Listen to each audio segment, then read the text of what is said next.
Hello guys, শুভ সকাল, good morning, আসসালামু আলাইকুম। কেমন আছো? কোথায়?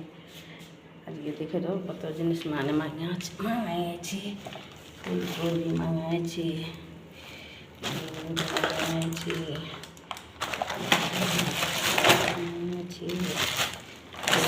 মাঙাইছি, ধনিয়া মাঙাইছি,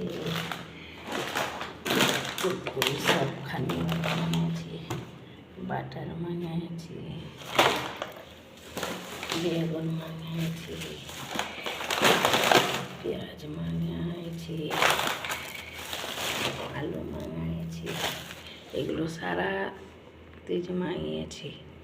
कल किस्मत किस्मत है ना पूजा, इसीलिए सब सामान मांगिएছি। भाई কোথা থেকে দেখছো, কেমন লাগছে কমেন্ট করে বাতাবা, লাইক শেয়ার করবা। বাই।